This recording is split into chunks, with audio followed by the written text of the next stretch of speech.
And Anka, while you're doing that, um, the looking at the fundamentals and the techniques and that. So what you're saying here is that when you look at technical analysis and you listen to what the news is telling you, that's putting all that information in based on news, based on technicals. You go ahead and make that decision.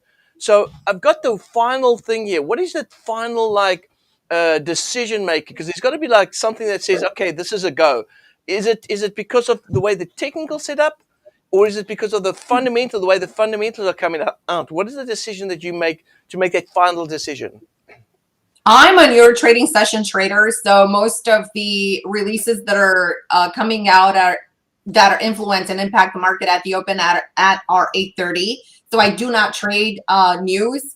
I like the news to lead the way, and then I like to let the market calibrate into 9:30 when the news, when the influx of the newer trading session is going to kick in, and it's going to show us the real direction and true to technical, true to value, and all that fleecing is away. I don't like to get into the fleece. I like to trade it with a little bit more size. So my entries are pretty accurate. So I define my entries based on the strategies that I use. I use, for example, a buy setup, which is going to be, for example, a trigger that happens when the candle that is rotating off of a support level is taking out the prior candle high. So I like to trade that. I like to place my stop under pivots. I like to take those triggers, and I only take trades if they have tradable void. So I don't take crowded trades. I don't take trades that are hitting resistance. I don't take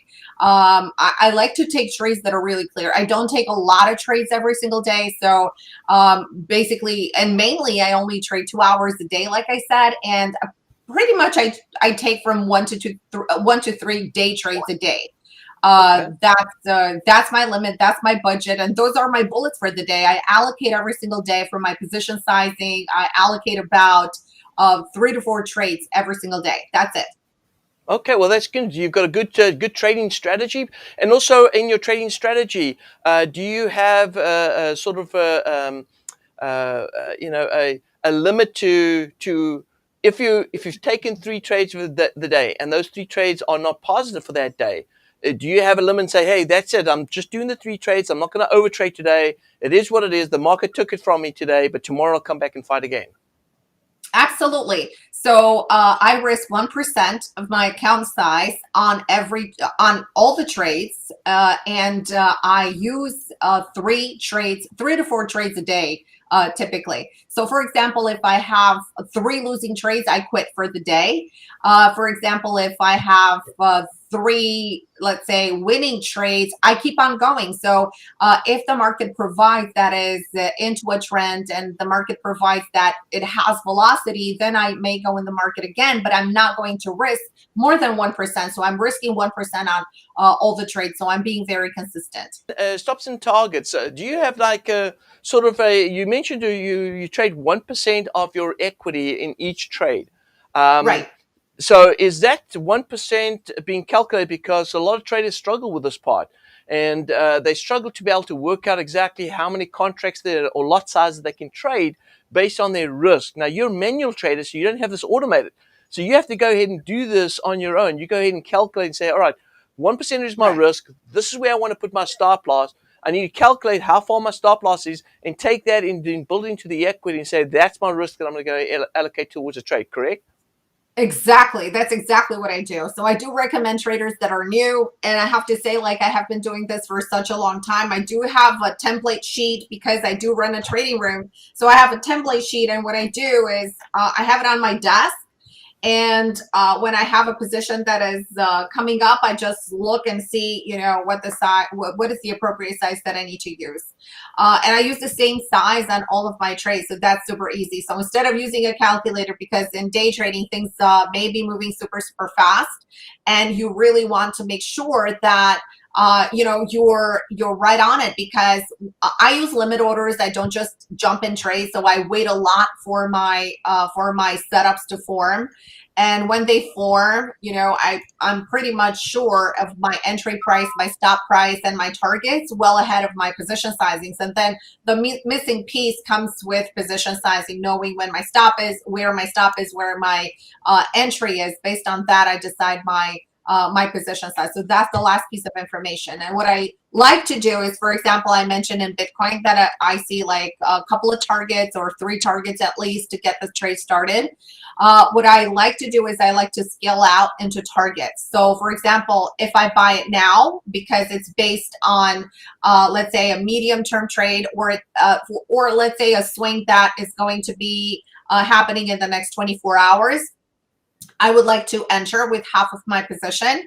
And then at a higher trigger, I would like to add the other half in. And then when I reach, for example, target 1, I like to scale out. So I'm going to sell the lot that I have purchased into my first medium term. So let's say the shorter term swing that I initiated on a smaller time frame. So that has a good chunk of cash that I can pull back from the market, protect, have some money in the bank, and let the winner, continue its trajectory towards my target. So when I hit the last target, for example, if I don't have enough size, then I trail the whole entire position. So for example, if I'm with one contract, I trail the whole entire position. I don't take myself out of trades ever. So I take profits, for example, in target 1 or target 2, but for the rest of the target, if I have a powerful market, if the market is still ongoing, I leave myself in. So I let the market take me out. So that means that at any sign of reversal, then I look and gauge that reversal, and then I trail myself out of the trades. But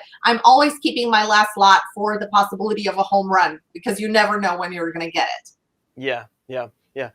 Does any emotions kick in when you start into when you trade? Because trading manually and being in front of the computer and doing this stuff manually, and this is for those new traders out there who experience the same thing. Do you get any sort of emotional about your trades? What do you do to combat emotions? Because that's the biggest killer when it comes to profits. Is people get emotional and they make terrible decisions when they start to think emotionally and start thinking, sensibly? Gary, that's a great question. And I get that question a lot. And the truth is, I know it sounds impossible, but I do trade stress free. The reason for that is because I know I have 3 or 4 trades that I can trade every single day. And the other thing comes from position sizing. So I know that I'm risking an allocated risk amount. So that's where my comfort zone comes in. And in fact, I do trade 1%. So that is really, really less than the vast majority that is trading 2%, 3% or more. So I think size matters. And when you do not have size, you do not feel the heat, because the emotions are coming when you see that the account is going negative. And if that amount of money is you're not mentally prepared to lose, then that is going to really put you in the hot spot, and you're going to have that hot potato feeling in your hand, and you're going to get all emotional. And that is when you have irrational decisions. That's when you take irrational decisions. So I think size is the one thing that can reduce the stress.